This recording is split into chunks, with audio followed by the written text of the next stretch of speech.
Okay, there we go. Give me a thumbs up if you can hear me. Thumbs up if you can hear me. Thanks, Shayna. Thanks, Chris. All right, let's go ahead and get started. So again, welcome to another Nova Scribes. This is part of our Retooling yoU workshop series. We launched Retooling yoU just because of, well, some of the craziness that's happening in the DC area right now, where Nova Scribes is based out of. Get it? Nova, yeah. When there's all this position and ambiguity and uncertainty, it's a good idea to kind of look at yourself and your skill set and to say, all right, maybe this is a time for me to retool myself. Maybe this is a time for me to launch my own facilitation practice. And so what Retooling yoU is all about, it's about getting you ready to do that. We are going to cover in general over the course of this workshop series, two topics. One of it is the actual skills of facilitation. The other is starting up your business. This one is sort of in the middle. So today we're going to talk about discovery. And when I say discovery, I'm talking about that initial conversation that we have with our clients. So after we get the lead, which can show up in any number of ways, maybe it's an email, maybe it's a, hey, I saw you, or who knows, it's somebody reaching out on LinkedIn or Facebook. But when you actually sit down to talk to this person, usually it's over Zoom, that's the discovery call. It's where you ask the questions that you need such that you can actually put together a proposal, scope it properly, get paid for it, and show up as your best self. So I want to kick off by crowdsourcing this a little bit. As I do, I've got the big whiteboard here ready to go. I'm curious, what are the kinds of things that you would want to know from your client before you would do a piece of work? And just go ahead and call it out. So go ahead and go off mute. Things that you would want to know in that initial conversation so that you can show up as your best self. Mary Jo, just because you're off mute, I'm going to call on you first. Oh, aren't you lovely? I can't hear you. Really? Can you hear me now? Well, you don't have to. You're fine, Nancy Mary Jo. I think he has a delay. Yep, you're good, Mary Jo. Thank you. So it wasn't me. Yay. So what I would want to know is, like, what is the purpose? Okay. All right. So tell me more about like purpose. What would be the kind of thing that you'd expect to hear? What kinds of outcomes are they looking for? Who is the audience? Okay. Nice.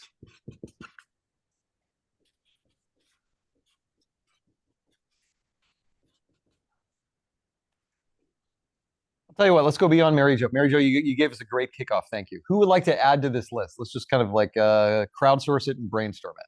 So what would you want to know?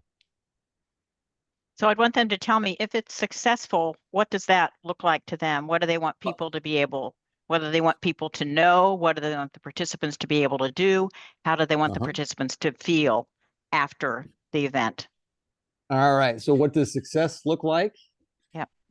And those, you just gave us the, let me write it down. So you said, what do you want them to feel? What do you want them to know? And what do you want them to do?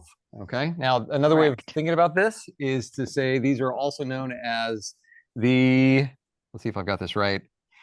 I'm going to mix it up, right? Because we didn't do it in exact order, but I'll match it up in a second. The ABCs, which is to say affect, behavior, and then there's the cognitive side. Okay. Awesome. So exactly the same thing. That's the feel. That's the cognitive and like that. Okay, perfect. What else? What else would we add to this list? What do you want to know from your clients on that initial conversation? When do they want to do it? So excited. Okay. Okay, so let's jump all the way down here. We'll say, so when is this thing? What else? How much time? How much time? So duration. What else? I'd like to know context, like what's leading up to this. Okay, so what's leading up to this? Tell me a little bit more about that. Like I think it's helpful to understand a little bit about the group and about the situation. Like, is, depending on what type of meeting, and that might help to better understand like how to structure things or how to incorporate some of the context or history into the Yep. meeting. You know what? I'm going to move this up here just for this. So when, you'll see why in a second. So when, how long, I'm going to move that part up here. Okay. And then duration. So Shayna, you were talking about, you know, the situation leading up to it. Yes. You know, this might be, tell us a little bit about your organization, right? Okay. What else would you want to know? What else is important? What your role is. What your role is? Say more about that. Chris, I think that was you, right? Yes. So Okay. how are we participating in this event or project with you? Are Okay. we coming in as a co-facilitator? Are we coming in as a graphic recorder? Are we coming in helping you create the event from design to completion? GF, GR, you know, are we coming in kind of like midstream Right. where it's like, here, just do this thing, or are we also responsible for design? Okay. What else would you want to know? In chat, Tiff says, if we're successful, what will attendees walk away knowing or feeling? Yeah, exactly. So that's the Yeah. knowing, the cognitive side, and then the feeling, the behavioral side. It was What like else? Nancy read her brain. Well, what else would you want to know? Go ahead and shout it out. Did we already say audience? Who the A audience? little bit, but what do you want to know about the audience? We just named it. Okay. I'd like to know like at what level the audience is. Is it a mixed audience? Are these decision makers? I'd just like to understand who the audience is. Okay. And how large the audience is. That's it. Thank you very much, Nancy. I was waiting for that one. There's a big difference if we're working for 16 people or 1,600 people. So what is the makeup of them? And then like, how many are there, right? What's the number? What else would you want to know? Did we already talk about the space that will be in? Not at all. So what do you want to know about the space? Oh, how big is it? How is it set up? Send photos. Set up, photos. Yep. Okay. AV. AV might be a big part of it. Yep. Access, when can I get in? Exactly. Oh, yes. Exactly. Isn't it fun when you show up an hour before a meeting so you can set up? And they're like, yeah, security doesn't get here until 9 a.m. And you're like, yeah, that's when the meeting starts. And they're like, well, yeah, that's when the meeting starts. You're like, no, you don't understand. Yeah. Love that. Yeah. I actually did have to break into a venue once with a crowbar. Long story. I'll tell you about it later. What else would you want to know?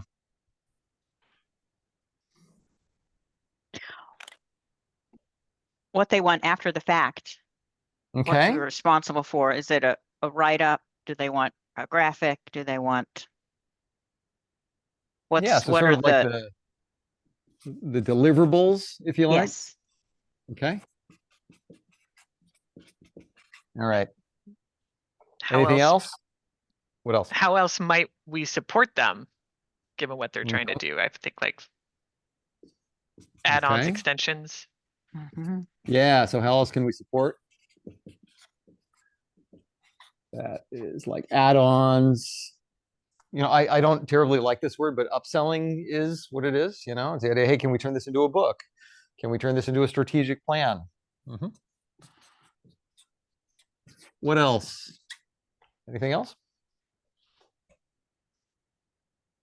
Are we hitting brainstorming rock bottom? You guys haven't mentioned aliens or meteors yet, so I assume not. Okay. Well, I would say if they're going to, if it's something where I'm responsible for the design as well, Yep. to what extent will they be an active partner in that I can share what I come up with, they can provide feedback, and we can collaborate to make sure it's what they want. Yeah, so it's like there's your role and then there's like their role. Yeah, exactly. Right? Like what exactly is the social contract that we're entering into? You know, I mean, is this like an 80-20 thing, or is it a 50-50? What am I doing? What are you doing? You know, and how intense is this design process? You know, if this meeting is 9 months from now, do you want to meet every week between now and then? Because we can. It's going to cost you though. You know, if on the other hand, it's just like, hey, just show up, we trust you. You know, it's that like kind of level of intensity. So their role in terms of the design, their role in terms of the preparation, I think also their role in terms of communications. Are you responsible for communicating out to the participant, or is the client taking that one on? Okay. All right, cool. What else we got? Let's see. When or Client. how will we be paid? Sorry. Oh, that's a good one. All right. And as part of So- that, the materials costs? Yep. So we'll do materials.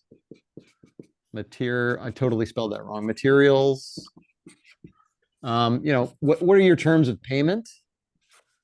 Chris and I got surprised, unfortunately, recently, where we had a client that told us, hey, yeah, just FYI, after we did the job, we're on a net 90. And we're like, who's on net 90? I mean, really? Who's on net 90? Government. So yeah, Sorry.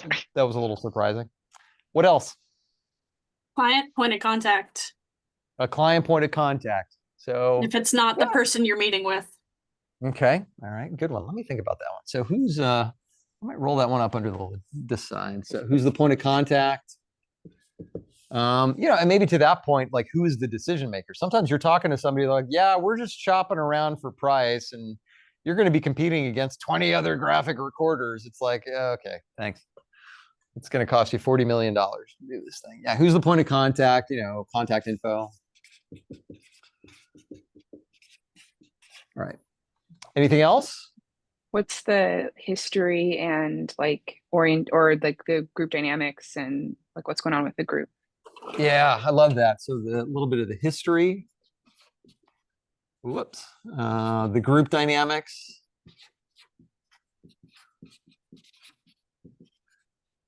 Okay. Good. Anything else? Accessibility considerations. You mean at the site or among the participants? Both, but especially among the participants. If there's any disabilities or other access issues that you're going to need to be able to address in your facilitation. Yep, that is not like they ever read them. That one is literally in my terms and conditions, and I say it every discovery meeting. And yet, there have been some occasions where I've been surprised where a few of the participants who showed up for a graphic recording brought their seeing eye dogs. And I'm like, guys, you know, at what point did you think that, like, you know, this is being a visual facilitation, I might need to know something like that, right? It's happened more than once. What else?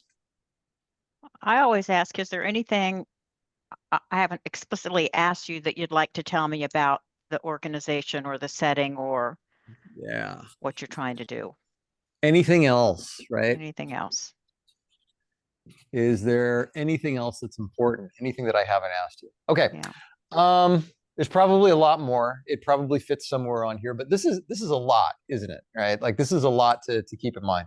One of the things that I try to do is to save most of the gathering of this information for the conversation that I have with my clients. I try not to overload them with a form that's like, you know, 50 questions long, even though this could easily become a form that's 50 questions long. I just believe, and there's people who feel differently, that, you know, you really want to minimize the amount of friction that it takes for people to work with you.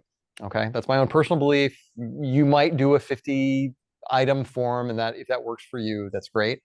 I firmly believe, though, that most of my work is won and lost during the discovery. And the kind of experience that they have with me during this call, I think is really what it's not just about me gathering the information that I need from them. They're also interviewing me to see how I show up as a facilitator. Okay. All that said, I want this to be organic. I want it to be conversational. I don't want to feel like it's canned. I want to give and take with the client as they're telling me whatever it is that comes up for them. So how do you then manage all of this stuff and still keep it feel organic and natural while you're checking all of the boxes? Good news, let me show you. Okay, so I've come up with a mnemonic that I really like, and here's how it goes. when we're talking about the audience, the level, the diversity, of course, the number of people, those are our participants, okay? So let me add a little bit to this list. In addition to this, I also want to know a little bit about the group dynamics. Now, Rachel, this is kind of what you were talking about when you were talking about the, the group dynamics. Literally, you said that. But I want to know, are there any sort of agendas that are going to show up, right? Is Bob disgruntled? Is Larry really going to be pushing for his thing?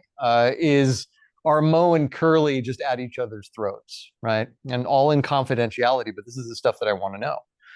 I also want to know if there's any lines of authority in there, which is to say, are there going to be any sort of direct reports? Okay. Is Bob Larry's boss? Okay. And how much of that is going on? So that's the participants, and you pretty much captured 99% of the stuff that I like to grab, and the other 1% I can't remember, so it's probably not that important. Of course, the most important one I think is the number that's there, because that sets the tone for everything else. Again, if it's 16 people, sure, maybe you can do that on your own. 1,600, it's like, yeah, me and a team of 12 people will show up to help you out. Okay, the next one is the when, the how long, the duration, the space. We can call all that logistics, right? This is the nuts and bolts. This is the nitty gritty. This is the when is it, where is it, how long is it? Let me throw a couple of other things on here. Is this thing going to be in person or virtual or hybrid? And I like to get that out of the way up front. And when they say, no, it's all in person, I'm like, okay, do you promise? There's not going to be like two people like the day of. It's like, yeah, Bob couldn't make it, he'll be dialing in.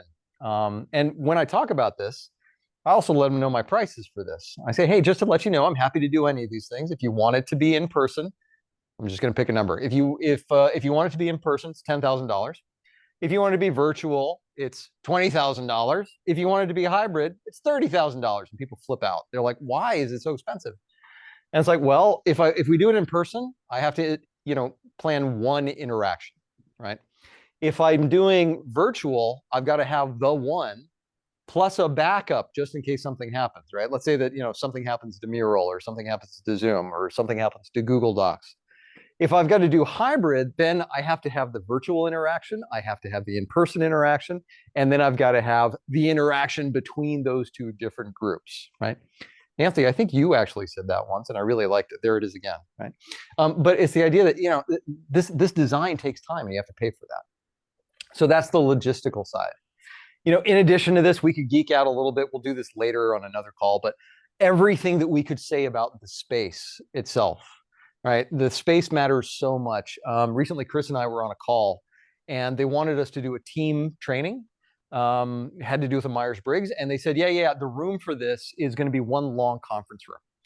And I flat out refused to do it. I said, this is not going to achieve what you want to do. And she's like, just based on the conference room? I was like, yes, just based on the room that you've got. It's not conducive to what you want to do. So anyway, we will do a different one, where a different retooling, where we talk about the space and everything that it means. By the way, if I mute you, it's nothing personal. I'm just picking up some background noise. You can always unmute yourself. Let's do another one. The purpose, whoops, nope, not yet. Hang on, we're not there yet. Here we go.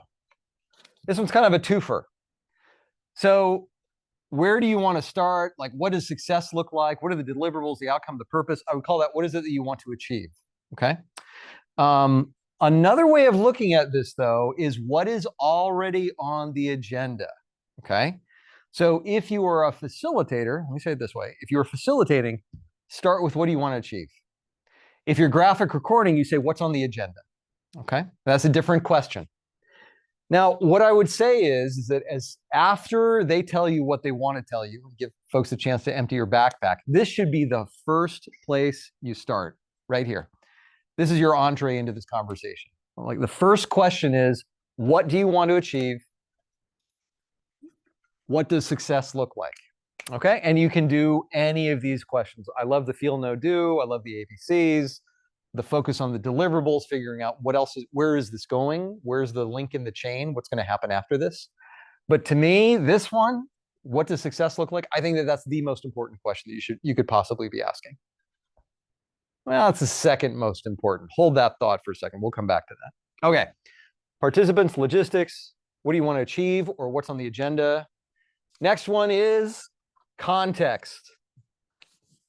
Like Shana was saying, what is leading up to this? That's the context one.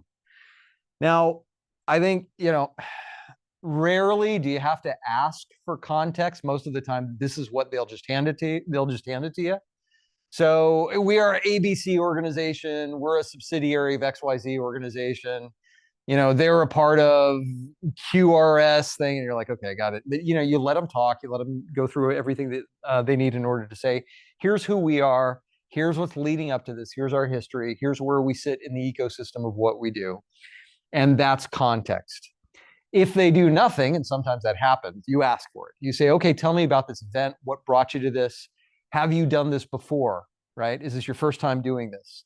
Are you going to do more of this after? Where does this sit sort of in your life cycle as an organization? Tell me the context that brings you to want to do this meeting, this offsite, this session, this workshop, whatever it is, okay? But again, functionally, very, very rarely do I actually have to ask for context. Most of the time, your clients lead with that. That's the first thing that they tell you, okay? Here's one that's not on here. And I want you to put on your Priya Parker hat for this one. One of the things that I like to ask is, what do you want the experience of this thing to be? Okay. And when I'm talking about the experience, I mean, paint a picture for me. What is the mood? What is the tone? What are the atmospherics? Okay. And sometimes I'll throw something like the mood meter up there just to give them a little bit of context. Sometimes I'll just give them this question as kind of an open-ended one and see how they'll fill it out. But I will give them a couple of examples. It's like, okay, is this like a high energy design thinking type experience where we're throwing out a whole bunch of ideas and it's highly creative and we're up and we're moving around? Or is this something like a year-end review, kind of like the one that Mary Jo and I did not too long ago, where it was like we did a graphic history, and it was a retrospective, and it was a little bit quieter, it was a little bit more somber, it was a little bit more, okay, let's go back and reflect. Or is it something like a financial review where we've really got to be detail focused and we really have to be in the numbers? Or is it like a strategic planning type thing where we've got to be big picture thinking? So, paint a picture for them of the different kinds of meetings that are out there, okay? So on the one hand, with experience, you're saying, what do you want this to be? And then on the other hand, you can also use the experience to say, have you done this kind of thing before? If they're working with you as a graphic facilitator, you say, okay, have you ever hired a graphic facilitator before? How did that go? I noticed that you're talking to me. Why did the last person get fired? How do I not get fired? I think it's perfectly okay to ask that stuff, right? Is there a reason you didn't go with that person? Oh, they weren't available and they referred me. Okay, that's very nice of them. But you ask, what happened the last time that you tried something like this, assuming that this is a repeat? What worked and what didn't work, okay? That can give you a really, really key insight into, well, how to give them what they want. All right, so that's the experience. Next part has to do with your role and really the role of the people that are in the room. Now, some of you have seen me do this before, but it is so important that I'm going to do it again. This is where we reference the work of Peter Senge, okay? And tell me if you can't see it. I might move my camera around just so it's a little bit lower. Bear with me for a second. By the way, while I'm doing this is a good time to jump in with questions. Anybody got something? Just as I'm reconfiguring a little bit. Because I've been talking pretty quick. Nope, still good? All right. Peter Senge. So he wrote the book, The Fifth Discipline, okay? I think that arguably the most important thing that teams do is to make decisions, and yet rarely are they explicit about how they actually do it. So this is something that, especially if I'm facilitating, I ask this to 100% of my clients. I say, what kind of meeting is this? And here's how this goes. Okay, I think we can see all right. Here's how this goes. All right, there's 4 kinds of meetings. 1, 2, 3, sorry, 3, and then 4. Can you guys see that okay? Give me a thumbs up. Yep. Thanks, Andrea. Appreciate it. First kind of meeting is a tell. Okay. The purpose of a tell, of course, is to inform or to direct. Now, listen, as facilitators, we have a bias against this kind of meeting, but this is an important kind of meeting. Okay. You could think that like any panel discussion, any keynote address, any presentation is a tell. Purpose of it, again, is to either inform, say, here's some knowledge, and we're going to cram it into your heads, or to direct, to actually give orders. Hopefully they're followed. We'll see. If we're graphic recording, we go to a lot of these things, right? A lot of keynotes, a lot of panel discussions, a lot of presentations. Okay. Nothing wrong with this. But again, as facilitators, we have a bias against this stuff. So there you go. Next kind of meeting is a sell. And the purpose of a sell is to motivate or persuade. I'm going to say it to you exactly the same way that I say it on discovery calls. I say, look, a lot of people look at this word sell and they get a little itchy about it. But it's not a bad thing. We motivate and influence and persuade people all the time. This is about, let's say that I'm the leader and I've got this vision. I want you to get on board the bus with me. I want you to come along with me, right? I want to dial into your favorite radio station, WIIFM. What's in it for me? I want to tell you about the benefits and why this is good for you. Okay. So is it a sell? Am I trying to persuade? Is it a consult? That's the third kind of meeting. And the purpose of a consult is to receive advice and feedback. Okay. So those of you Nova Scribes organizers, a consult is the advice process.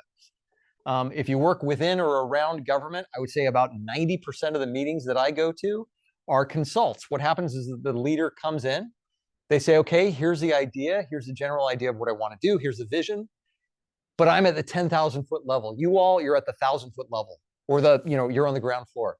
Give me the gaps. What am I missing? What impacts is this going to have across the organization that I can't see based on my vantage point? Now, you tell me what you think. I'm still going to do what I'm going to do, but I'm going to do it based on your feedback and advice. Okay.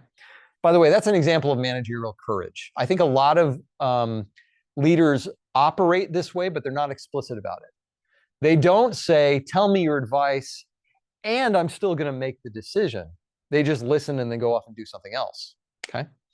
So it might be a consult. It might be gathering advice and feedback.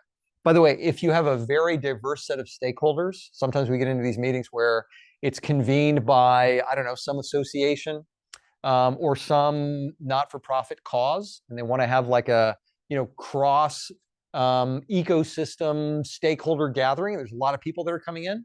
It's not necessarily there to make decisions. They may want to get advice and feedback from the people that are there. So you see this a lot with like not-for-profit as well. Okay. All right, the last kind. Let me get a little lower for this one. All right. The last kind is what's called a co-create. Now, here's the way that I explain this one to my clients. They say, here's what this one means. It means that as equals, we all have a seat at the table. As equals, we are responsible for brainstorming ideas, coming up with criteria for those ideas, and then ultimately deciding and carrying out those ideas. So the people that are in the room, all of them, are responsible and accountable for ideation and execution. Okay. Now, here's what happens. When I talk about co-creation, usually whoever I'm talking to will say, oh, Brian, I'm a co-creative kind of person. I really want to bring in the input of my team. I say, okay, great. That's awesome. Let's hypothetically, I'm not saying this is going to happen, but hypothetically, what happens if this team comes up with an answer or solution or an idea or an action that you, sir or ma'am, do not like? What are you going to do in that case? Right? Let's say that they want to melt down the company. They want to sell it for parts. Let's say that they completely want to, break the division that you happen to be in charge of. What are you going to do then? And they're like, well, maybe I'll just go off and do something else. At that moment, that's where I get my red pen. And I say, okay, got you. Come back over here. I say, okay, got you. Just to let you know, if you bring people in under the auspices of co-creation and you tell them, We want your ideas, and we're going to execute on those ideas.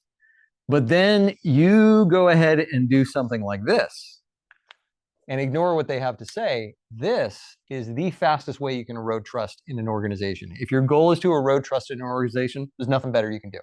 That's it. Instead of doing this, let's call it a co-create, okay? This is actually a lot easier. I'm sorry. Let's call it a consult. This is actually a lot easier. All you have to do is bring in the ideas and say, thank you very much. We will take this under advisement. I'll let you know what the decision is. Again, you need managerial courage to be able to say that, right?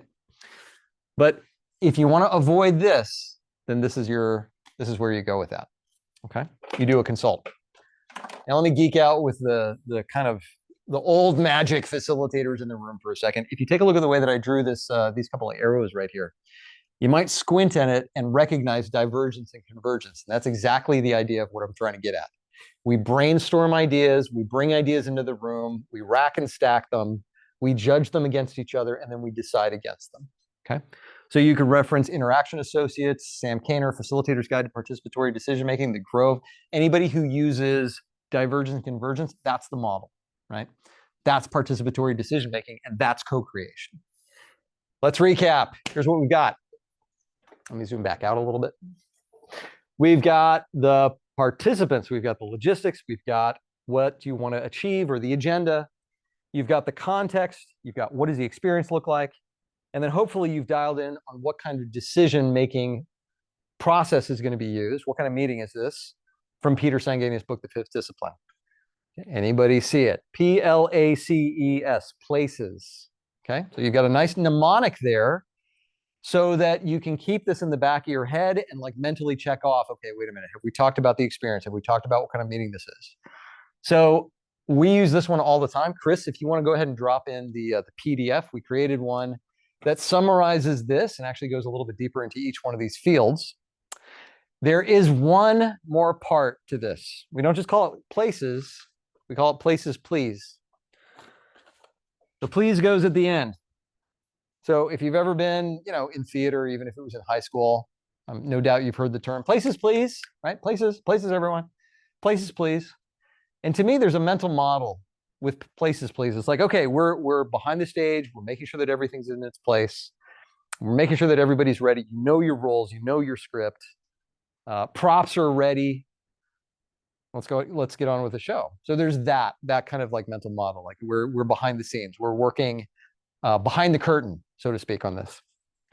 The other one is that just for me mentally, the please is a little reminder that I am a servant of the process. Okay. This is where we get back to what I think that this was Nancy and Shana were both saying, what is your role, right? So to me, it's a reminder to say, look, whatever happens in the room, I don't own it. What I am responsible for is the process and the experience and the agenda and making sure that people have a good experience there. But what happens in the room, that is not mine. But I am a servant to the people who are there. Anyway, it's a way for me to stay humble. Okay, that was a lot of talking. I want to open it up for questions a little bit. So as I was going through this, what came up for you? Questions, comments, what do you think?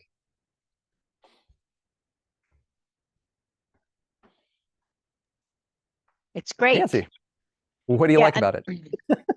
I like that I can remember places, and it's a very easy way to be sure you've covered the major areas.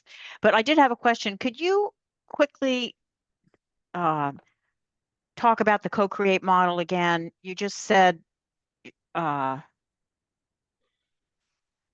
everyone has a seat at the table. Everybody's responsible for brainstorming ideas. Everyone's responsible for selecting the ideas and then for execution. Did I get those 4 pieces?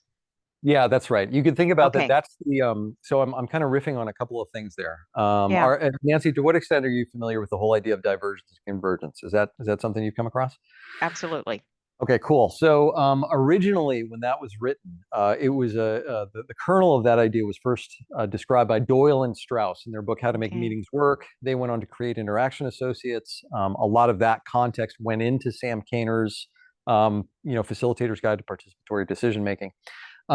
In the original version of it, they don't call it divergence and convergence. They call it opening, refining, and closing. And so they actually add that middle piece. What Kaner calls the groan zone is actually just it's a refining move, right? And there's a lot of people that are at home in that refining move. And so, to answer your question, it is we are responsible for brainstorming ideas. We are responsible for refining those ideas. We're responsible for making decisions against those ideas. And then the tail end is the execution of that. Okay. Okay? Super that help? helpful. Thank you. Yep. Yeah. Absolutely. Cool. Others, this was kind of a quick hit. I hope you enjoyed it. We use this one all the time. Before I forget, if anybody came in a little bit late, remember we are asking, let's see if I can make this work. There we go. We're asking that you channel your generous donations towards Heather Martinez. Again, her husband Ray recently lost his battle against lymphoma. And this would really help out Heather. She's in a spot right now. So anything that you would have sent to us, whether it's enough for a cup of coffee, please channel it in Heather's direction. Okay. And with that, let me go ahead and stop the recording.